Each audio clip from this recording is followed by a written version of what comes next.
Baik, pada pertemuan kali ini saya akan membahas tentang sumber daya alam bagi mahasiswa prodi Edukasi dan PAUD untuk tetap memperhatikan pertemuan perkuliahan pada hari ini. Ya, sumber daya alam. Apa itu sumber daya alam? Ya, sumber daya alam adalah segala sesuatu yang berada di lingkungan sekitar dan terjadi secara alami, serta melalui proses yang panjang dalam mekanismenya, sehingga sumber daya alam itu ada, di mana sumber daya alam itu sudah diwariskan oleh Tuhan dalam bentuk lapisan bumi, ya, atmosfer, dan keberadaannya di biosfer, lapisan biosfer.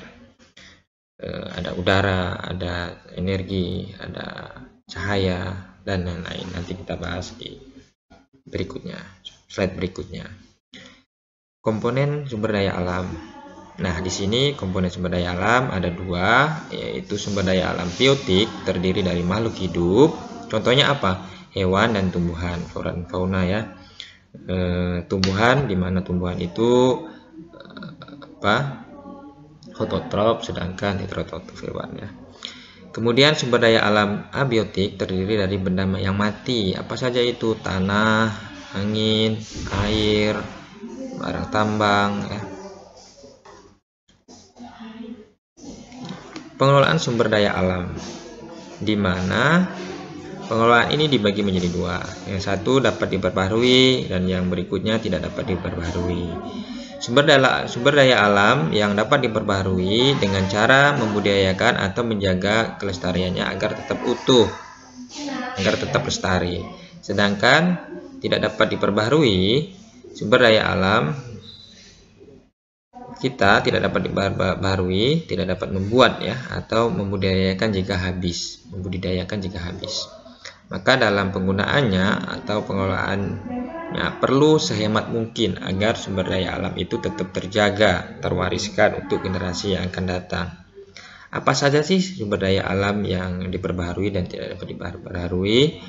Ya, di sini sumber daya alam berdasar sifatnya dapat diperbaharui dan tidak dapat diperbaharui dijelaskan bahwa sumber daya alam yang tersedia, ya, dan dapat dikelola untuk diperbanyak jumlahnya, dilestarikan.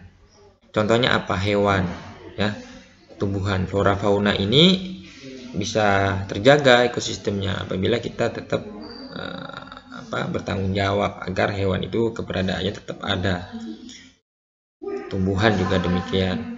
Sinar matahari, ya, cahaya matahari, angin, air, ya, udara, itu sumber daya alam yang dapat diperbaharui. Sedangkan sumber daya alam yang tidak dapat diperbaharui, sumber daya alam yang memiliki jumlahnya terbatas dan tidak dapat diperbanyak jumlahnya.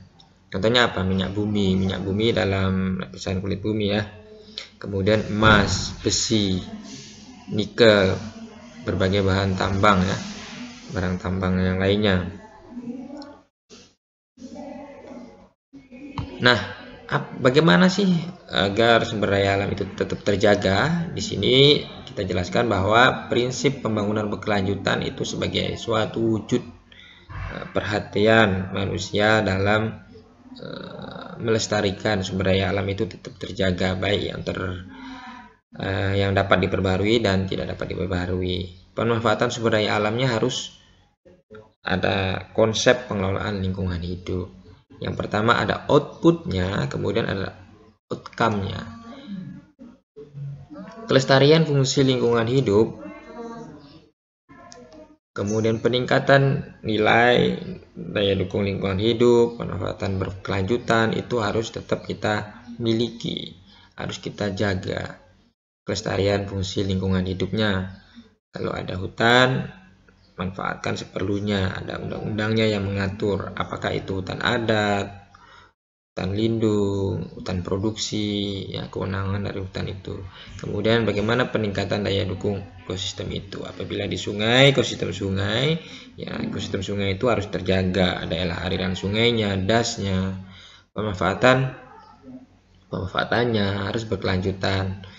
Kemudian outcome-nya, ya, pembangunan berkelanjutan, peningkatan kesejahteraan masyarakat, itu terpenuhi. Kelestarian tata nilai kelangsungan hidup itu juga terjaga. Prinsip pengelolaan lingkungan hidup ada dua di sini, pengendalian ya, pengendalian kerusakan lingkungan hidup, green issue. Bagaimana kita menyuarakan konservasi, tidak mengambil alih dalam aplikasi konservasi, baik itu hayati, energi ya, sumber daya alam yang sifatnya hayati, energi, air, sumber daya alam lainnya ya, flora dan fauna ya, ada juga orangutan. Bagaimana kita tetap bisa konservasi. Kemudian kesesuaian peruntukan pemanfaatan lingkungan lahan ya, fungsi lahan, tata ruang, tata guna lahan, pembangunan nilai dukung ekosistem, peningkatan produktivitas lahan, kawasan, nilai tambah, bentuk, pola pemanfaatan berkelanjutan itu tetap dijaga. Yang kedua, pengendalian pencemaran. Bagaimana selain memiliki konsep pengendalian kerusakan, kita juga harus memiliki konsep pengendalian pencemaran lingkungan hidup itu agar tidak terjadi. Apa saja yang harus kita lakukan? Pengelolaan limbah, sampah ya. Isunya bagaimana kita jaga, kita aplikasikan dalam kehidupan sehari-hari, minimal untuk diri kita sendiri, kemudian mengajak keluarga, rumah tangga, kemudian mengkampanyekan. Apabila kita guru, kita harus mengajarkan kepada anak didik kita bagaimana meminimalisasi limbah itu atau sampah itu, ada teknologi bersih apa saja yang kita bisa manfaatkan dari teknologi kemajuannya. Kemudian hemat bahan baku, energi, 3R, konsep 3R, reuse, reduce, recycle ya, mendaur ulang, manfaatkan, mengurangi penggunaan sampah ya, bahan-bahan yang menimbulkan sampah, dan kemudian manfaatkan sampah lagi, seperti itu. Kemudian pengolahan limbah sampah ya, kompos bisa digunakan menjadi biogas, kompos untuk pupuk ya, insinerator, kemudian landfill dan lain-lain. Saya rasa demikian ya pertemuan hari ini. Terima kasih. Nanti kita ada diskusi di pertemuan-pertemuan berikutnya. Silahkan komen juga di kolom komentar untuk perkuliahan kita hari ini.